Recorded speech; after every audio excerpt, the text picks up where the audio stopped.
Hello and welcome to Classical Titerature, the show where I have way too many swords, but not enough space to put them on camera.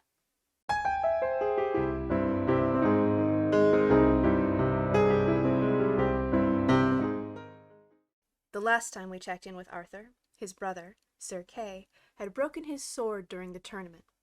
While rushing off to find him a new one, Arthur ended up pulling the sword out of the stone and returning it to Sir Kay, who recognized it and decided he would take credit for pulling it out. This time, we will see how Sir Kay's pull-out game fares in comparison to Arthur's. Chapter 2nd. How Arthur twice performed the miracle of the sword before Sir Ector, and of how his birthright was discovered unto him. So Arthur made haste to that part of the lists where Sir Ector sat with the people of his household. And he stood before his father, and said, Sire, my brother Kay hath sent me hitherward for to bid thee come straightway unto the pavilion where we have taken up our inn. And truly, I think something very extraordinary hath befallen, for my brother Kay hath such a countenance as I never saw him wear. Then Sir Ector marvelled very greatly what it was that should cause Sir Kay to quit the battle, and to summon him at such a time, wherefore he arose from where he sat, and went with Arthur. And they went to the pavilion, and when he had come there, behold, Sir Kay was standing in the midst of the pavilion. And Sir Ector saw that his face was as white as ashes of wood, and that his eyes shone with a wonderful brightness. And Sir Ector said, My son, what ails thee? Whereunto Sir Kay made reply, Sire, here is a very wonderful matter. Therewith he took his father by the hand, and brought him to the table that stood in the pavilion. And upon the table there lay a cloak, and there was something within the cloak. Then Sir Kay opened the cloak, and lo, there lay the sword of the anvil, and the hilt thereof, and the blade thereof, glittered with exceeding splendor. And Sir Ector immediately knew that sword, and whence it came. Wherefore he was filled with such astonishment that he wist not what to do. And for a while his tongue refused to speak, and after a while he found speech, and cried out aloud, in a great voice, What is this that mine eyes behold? To this Sir Kay made reply, Sire, I have that sword which stood a while since embedded in the anvil, that stands upon the cube of marble stone before the great cathedral. Wherefore I demand that thou tellest me what this may portend. Then Sir Ector said, How came you by that sword? And for a while Sir Kay was silent, but after a while he said, Sire, I brake my sword in that battle, which of late I fought, whereupon I found me this sword in its stead. Then Sir Ector was almost amazed, and knew not whether to believe what his ears heard. And after a while he said, If so be that thou didst draw forth this sword from the anvil, then it must also be that thou art rightwise king of Britain, for so the saying of the sword proclaimeth. But if thou didst indeed draw it forth from the anvil, then it will be that thou shalt as easily be able for to thrust it back again into that place from whence thou didst take it. At this a great trouble of spirit fell upon Sir Kay, and he cried out in a very loud voice, Who may do such a thing as that? And who could perform so great a miracle as to thrust a stone into solid iron? Whereunto Sir Ector made reply, Such a miracle is no greater than the miracle that thou hast performed in drawing it out from its embedment. For whoever heard that a man could draw forth a sword from a place, and yet would not thrust it back whence he drew it? Then Sir Kay wist not what to say to his father, and he greatly feared that he should not be able to perform that miracle. But, nevertheless, he took what comfort to himself he was able, saying, If my young brother Arthur was able to perform this miracle, why should I not do a miracle of a like sort? For, assuredly, I am not less worthy than he.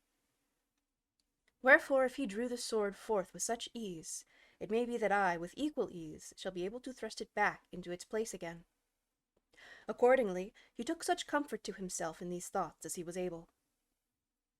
So he wrapped the sword in the cloak again, and when he had done so, he and Sir Ector went forth from the pavilion, and betook their way unto where was the marble stone and the anvil before the cathedral. And Arthur went with his father and his brother, and they forbade him not. And when they had come to that place where the sword had been, Sir Kay mounted upon the cube of marble stone, and beheld the face of the anvil, and lo! The face of the anvil was altogether smooth, and without a scratch or scar of any sort. And Sir Kay said to himself, What is this my father would have me do? What man is there in life who could thrust a sword blade into a solid anvil of iron? But nevertheless, he could not withdraw from that impossible undertaking, but was constrained to essay that miracle. Wherefore he set the point of the sword to the iron, and bore upon it with all his strength. But it was impossible for him to accomplish that thing, and though he endeavored with all his might with the sword against the face of the anvil, yet he did not pierce the iron, even to the breadth of a hair. So, after he had thus essayed for a great while, he at last ceased what he did, and came down from where he stood. And he said to his father, Sire, no man in life may perform that miracle. Unto this Sir Ector made reply, How is it possible, then, that thou couldst have drawn out that sword as thou sayest, and yet cannot put it back again? Then young Arthur lifted up his voice and said, My father, have I thy leave to speak? And Sir Ector said, Speak, my son. And Arthur said, I would that I might essay to handle the sword. Whereunto Sir Ector replied, By what authority wouldest thou handle that sword? And Arthur said, Because it was I who drew that sword forth from the anvil for my brother. Wherefore, as thou sayest, to draw it forth is not more difficult than to thrust it back again. So I believe that I shall be able to set it back into the iron whence I drew it. Then Sir Ector gazed upon young Arthur in such a strange manner that Arthur wist not why he looked at him in that wise. Wherefore he cried out, Sire, why dost thou gaze so strangely upon me? Hast thou anger against me? Whereunto Sir Ector made reply, In the sight of God, my son, I have no anger against thee. Then he said, If thou hast a desire to handle the sword, thou mayest assuredly make essay of that miracle. So Arthur took the sword from his brother Kay, and leaped up upon the marble stone. And he set the point of the sword upon the anvil, and bare very strongly upon it, and lo! The sword penetrated very smoothly into the centre of the anvil, until it stood midway deep therein, and there it stood fast. After he had performed that miracle, he drew the sword forth again, very swiftly and easily, and then thrust it back again once more, as he had done before. But when Sir Ector beheld what Arthur did, he cried out in a voice of exceeding loudness, Lord, Lord, what is the miracle mine eyes behold? And when Arthur came down from the cube of marble stone, Sir Ector kneeled down before him and set his hands together, palm to palm. But when Arthur beheld what his father did, he cried out aloud, like one in a great measure of pain, and said, my father, why dost thou kneel down to me? To him Sir Ector made reply, I am not thy father, and now it is made manifest that thou art assuredly of very exalted race, and that the blood of kings flows in thy veins, else thou couldst not have handled that sword as thou hast done. Then Arthur fell a-weeping beyond all measure, and he cried out, as with great agony of spirit, Father, Father, what is this thou sayest? I beseech thee to arise, and not to kneel unto me. So Sir Ector rose from his knees, and stood up before the face of Arthur, and he said, Arthur, why dost thou weep? And Arthur said, Because I am afeard. Now, all this while Sir Kay stood near by, and could neither move nor speak, but stood like one entranced.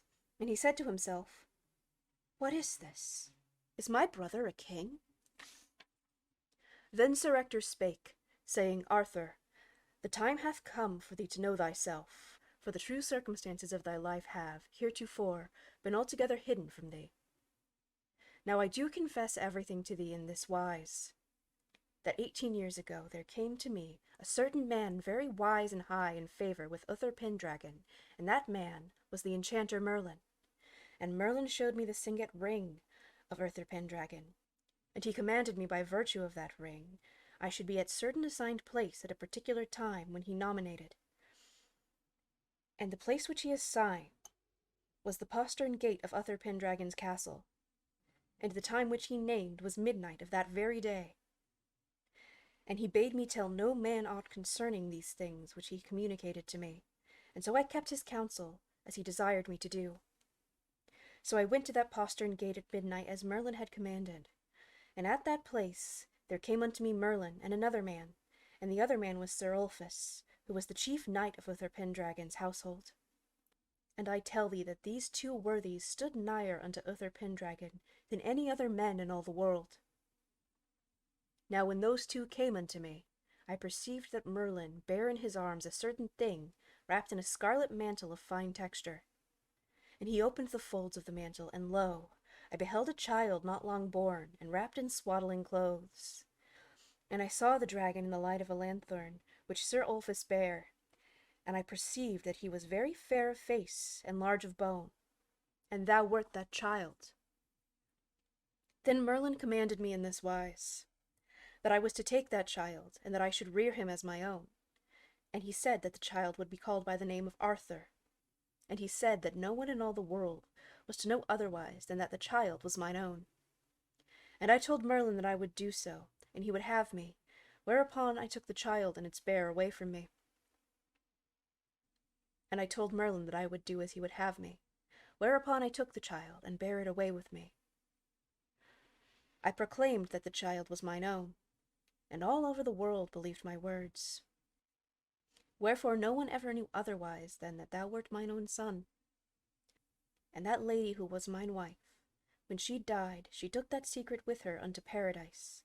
And since then, until now, no one in all the world knew aught of this matter, but I, and those two aforementioned worthies. Nor have I, until now, ever known aught of who was thine father. But I do suspect who he was, and that thou hast in thy veins very high and kingly blood. And I do have in mind that perhaps thy father was Uther Pendragon himself, for who but the son of Uther Pendragon could have drawn forth that sword from out of the anvil as thou hast done? Then, when Arthur heard that saying of his father's, he cried out in a very loud and vehement voice, Woe, woe, woe, saying that word 3 times. And Sir Ector said, Arthur, why art thou woeful? And Arthur said, Because I have lost my father, for I would rather have my father than be a king. Now, as these things passed, there came unto that place 2 men, very tall and of a wonderfully noble and haughty appearance. And when these 2 men had come nigh to where they were, Arthur and Sir Ector and Sir Kay perceived that one of them was the enchanter Merlin, and that the other was Sir Ulfius. For those 2 men were very famous and well known unto all the world. And when those 2 had come to where were the 3, Merlin spake, saying, What cheer?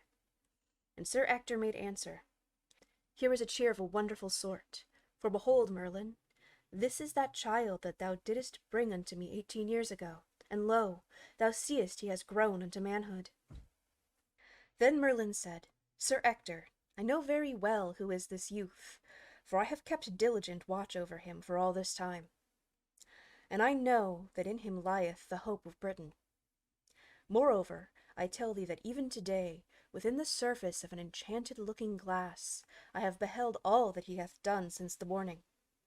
And I know how he drew forth the sword from the anvil, and how he thrust it back again. And I know how he drew it forth and thrust it back a second time. And I know all that thou hast been saying unto him this while. Wherefore I also do now avouch that thou hast told him the very truth. And lo, the spirit of prophecy is upon me, and I do foresee into the future that thou, Arthur, shall become the greatest and most famous king that ever lived in Britain. And I do foresee that many knights of extraordinary excellence shall gather about thee, and that men shall tell of their marvelous deeds as long as this land shall continue. And I do foresee that through these knights thy reign shall be full of splendor and glory. And I do foresee that the most marvelous adventure of the Holy Grail shall be achieved by 3 of the knights of thy court, and that to thy lasting renown, who shall be the king under those whose reign the Holy Cup shall be achieved. All these things I foresee, and lo, the time is now at hand when the glory of thy house shall again be made manifest unto the world, and all the people of this land shall rejoice in thee, and thy kinghood. Wherefore, Sir Ector, for these 3 days to come, I do charge it upon thee, that thou do guard this young man as the apple of thine eye, for in him doth lie the hope and salvation of all this realm. Then Sir Ector lifted up his voice and cried unto Arthur, A boon, a boon! And Arthur said, Alas, how is this? Dost thou, my father, ask a boon of me, who may have all in the world that is mine to give? Ask what thou wilt, and it is thine. Then Sir Ector said, I do beseech this of thee, that when thou art king, thy brother Kay may be seneschal of all this realm. And Arthur said, It shall be as thou dost ask. And he said, As for thee, it shall be still better with thee, for thou shalt be my father unto the end. Whereupon, so saying, he took Sir Ector's head into his hands, and he kissed Sir Ector upon the forehead and upon the cheeks, and so sealed his plighted word.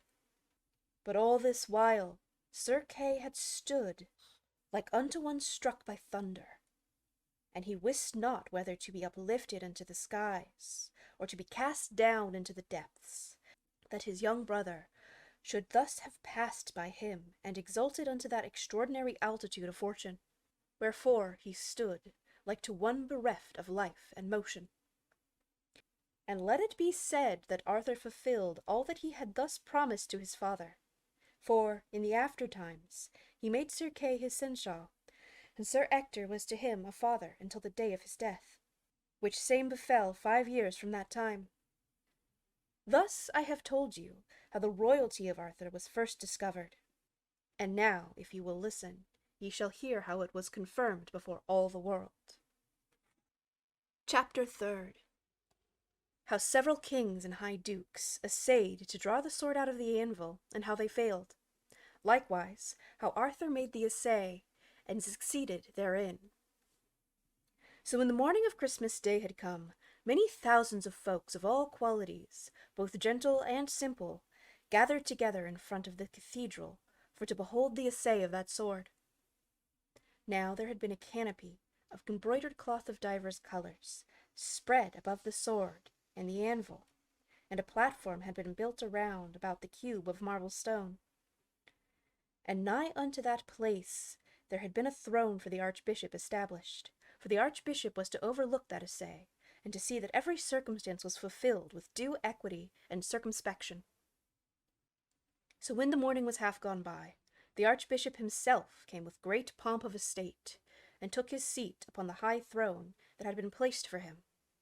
And all his court of clerks and knights gathered about him, so that he presented a very proud and excellent appearance of courtliness. Now unto that essay there had gathered 19 kings and 16 dukes. Each of these was of such noble and exalted estate that he entertained high hopes that he would that day be approved before the world to be the right king and overlord of all Britain.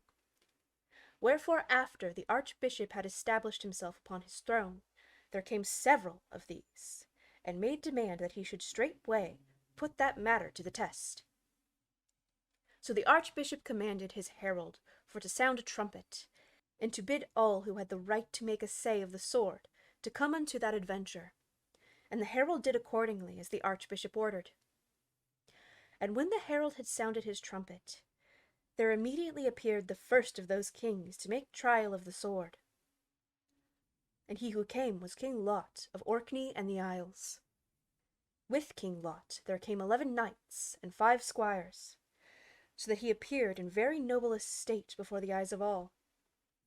And when King Lot had arrived at that place, he mounted the platform, and first he saluted the archbishop, and then he laid his hands to the pommel of the sword in the sight of all. And he bent his body and drew upon the sword with great strength, but he could not move the blade in the anvil ever so much as the breadth of a hair, for it stood as fast as the iron in which it was planted. And after that first essay, he tried 3 times more, but still he was altogether unable to move the blade in the iron. Then, after he had thus 4 times made essay, he ceased his endeavor, and came down from that place. And he was filled with great anger and indignation that he had not succeeded in his endeavor. And after King Lot there came his brother-in-law, King Urin of Gore, and he also made essay, in the same wise as King Lot had done. But neither did he exceed any better than that other king.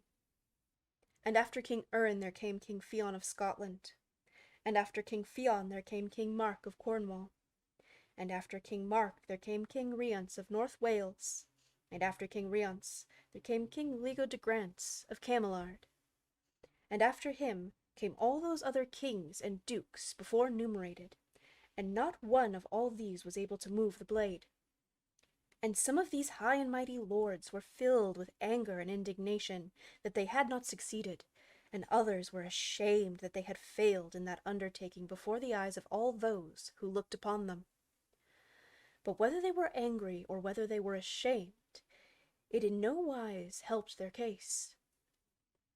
Now, when all the kings and dukes had thus failed in that adventure, the people who were there were very much astonished, as they said to one another, "How is this? If all those kings and dukes of very exalted estate have failed to achieve that adventure, who then may hope to succeed? For here have been all those who were most worthy of that high honor, and all have tried to draw that sword, and all have failed. Who then is there now to come after these who may hope to succeed?" And likewise those kings and dukes spoke together in the same manner. And by there came 6 of the most worthy, to wit, King Lot, King Urin, King Pellinore, King Ban, King Rience, and Duke Clarence of Northumberland.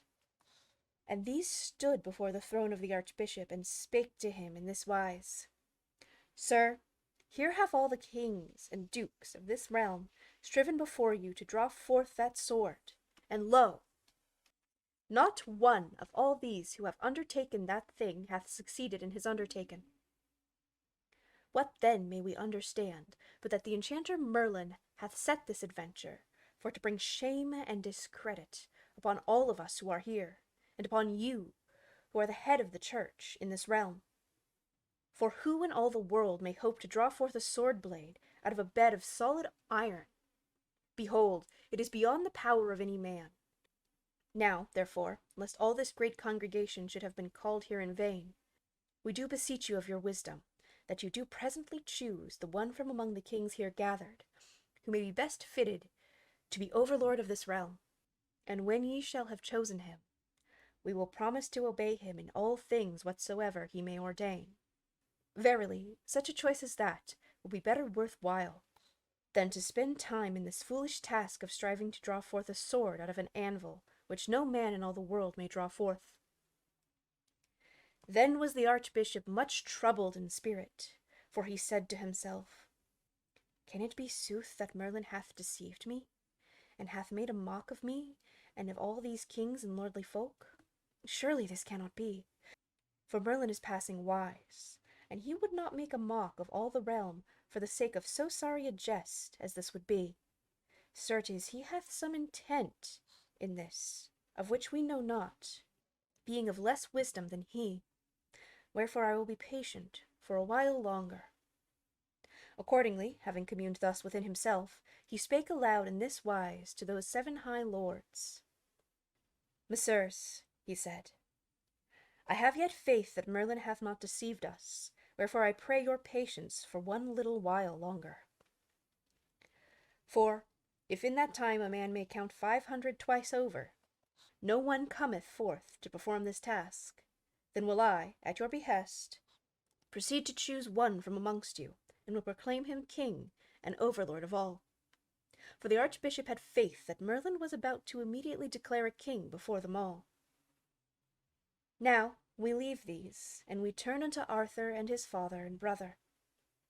For Merlin had bidden these 3 to abide in their pavilion until such a time as he thought would be fit for them to come out thence.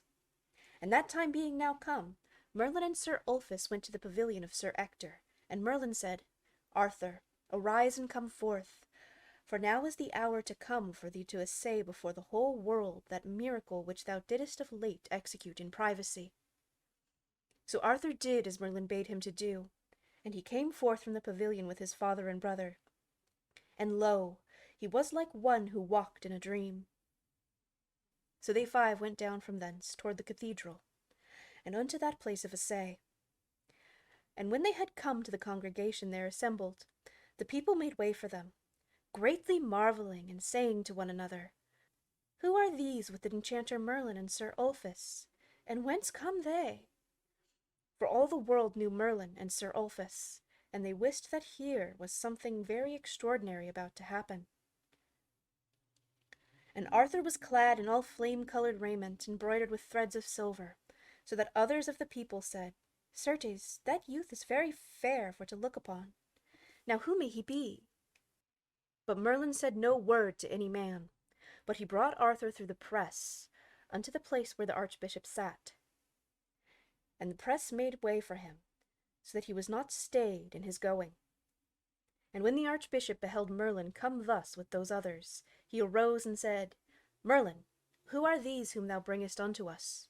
And what is their business here? And Merlin said, Lord, here is one come to make the assay of yonder sword. And the archbishop said, Which one is he? And Merlin said, This is he, and laid his hand upon Arthur. Then the archbishop looked upon Arthur, and he beheld that the youth was very comely of face, wherefore his heart went out unto Arthur, and he loved him a very great deal. And the archbishop said, Merlin, by what right does this young man come hither? And Merlin made reply, Lord, he cometh hither by the best right that there is in the world. For he who standeth before thee clad in red is the true son of Uther Pendragon, and of his lawful wife, Queen Igraine. Then the archbishop cried out aloud in great amazement, and those who stood nigh and who heard what Merlin said were so astonished that they wist not what to think. And the archbishop said, Merlin, what is this that thou tellest me? For who, until now, in all the world hath ever heard that Uther Pendragon had a son? Unto this Merlin made reply, No one hath ever known of such a thing until now, only a very few. For it was in this wise. When I saw this child was born, the spirit of prophecy lay upon me, and I foresaw that Uther Pendragon would die before a very great while. Wherefore I feared that the enemies of the king would lay violent hands upon the young child for the sake of his inheritance. So at the king's behest, I and another took the young child from his mother, and gave him unto a third, and that man received the kingly child, and maintained him ever since as his own son. And as to the truth of these things, there are others here who may attest the verity of them. For he who was with me, when the young child was taken from his mother, was Sir Ulfius, and he to whom he was entrusted was Sir Ector of Bonmaison. And those two witnesses, who are without any reproach, will avouch to the verity of that which I have asserted, for here they stand before thee to certify unto what I have said. And Sir Ulfius and Sir Ector said, All that Merlin hath spoken is true, and thereunto we do pledge our most faithful and sacred word of honour. Then the archbishop said, Who is there may doubt the word of such honourable witnesses? And he looked upon Arthur, and smiled upon him. Then Arthur said, I have then thy leave, lord, to handle yonder sword? And the archbishop said, Thou hast my leave, and may the grace of God go with thee, to do thy endeavour. Thereupon Arthur went to the cube of marble stone, and he laid his hand upon the haft of the sword that was thrust into the anvil. And he bent his body and drew very strongly, and lo, the sword came forth with great ease and very smoothly. And when he had got the sword into his hands, he swung it about his head so that it flashed like lightning. And after he had swung it thrice about his head, he set the point thereof against the face of the anvil, and bore upon it very strongly. And behold, the sword slid very smoothly back again into that place where it had aforetime stood. And when it was there, midway deep, it stood fast where it was. And thus did Arthur successfully accomplish that marvelous miracle of the sword in the eyes of all the world. Now when the people who were congregated at that place beheld this miracle performed before their faces, they lifted up their voices all together, and shouted so vehemently, and with so huge a tumult of outcry, that it was as though the whole earth rocked and trembled with the sound of their shouting. And when they so shouted, Arthur took hold of the sword again, and drew it forth, and swung it again, and again drave it back into the anvil. And when he had done that, he drew it forth a third time, and did the same thing as before. Thus it was that all those who were there beheld that miracle performed 3 times over. And all the kings and dukes who were there filled with great amazement, and they wist not what to think or what to say. And all the kings and dukes who were there were filled with great amazement, and they wist not what to think or to say when they beheld one, who was little more than a boy, perform that undertaking in which the best of them had failed. And some of them, seeing that miracle, were willing to acknowledge Arthur because of it, but others would not acknowledge him. These withdrew themselves and stood aloof. And as they stood thus apart, they said among themselves, "What is this, and who can accredit such a thing, that a beardless boy should be set before us all, and should be made king and overlord of this great realm for it to govern us? Nay, nay, we will have none of him for our king." And the others said, "Is it not apparent that Merlin and Sir Ulfius are thus exalting this unknown boy, so that they may elevate themselves along with him?" Thus these discontented kings spake among themselves, and of all of them the most bitter were King Lot and King Urien, who were brothers by marriage with Arthur. Now when the archbishop perceived the discontent of these kings and dukes, he said to them, "How now, messieurs? Are ye not satisfied?" And they said, "We are not satisfied." And the archbishop said, "What would ye have?" And they said, "We would have another sort of king for Britain than a beardless boy, of whom no one knoweth, and of whose birthright there are only 3 men to attest." And the archbishop said, "What of that? Hath he not performed the miracle that ye yourselves essayed and failed to perform?" But these high and mighty lords would not be satisfied, but with angry and averted faces they went away from that place, filled with wrath and indignation. But others of these kings and dukes came and saluted Arthur and paid him court, giving him joy of that which he had achieved. And the chiefest of those who came thus unto him in friendliness was King Leodegrance of Camelard. And all the multitude acknowledged him, and crowded about that place, shouting so that it sounded like to the noise of thunder. Now all this while Sir Ector and Sir Kay had stood upon one side, and they were greatly weighed down by sorrow, for it appeared to them that Arthur had, of a sudden, been uplifted so far from their estate that they might never hope to approach him more. For now he was of kingly consequence, and they but common knights. And after a while Arthur beheld them where they stood with downcast looks, whereupon he straightway went to them, and took first one and then the other by the hand, and kissed each upon the cheek. Thereupon they were again very glad at being thus uplifted upon him. And when Arthur departed from that place, great crowds of people followed after him, so that the streets were altogether filled with the press of people. And the multitude continually gave him loud acclaim as the chosen king of England, and those who were nearest to him sought to touch the hem of his garments, wherefore the heart of Arthur was exceedingly uplifted, with great joy and gladness, so that his soul took wing and flew like a bird into the sky. Thus Arthur achieved the adventure of the sword that day, and entered into his birthright of royalty. Wherefore may God grant his grace unto you all, that ye too may likewise succeed in your undertakings. For any man may be a king in that life in which he is placed, if he so may draw forth the sword of success from out of the iron of circumstance.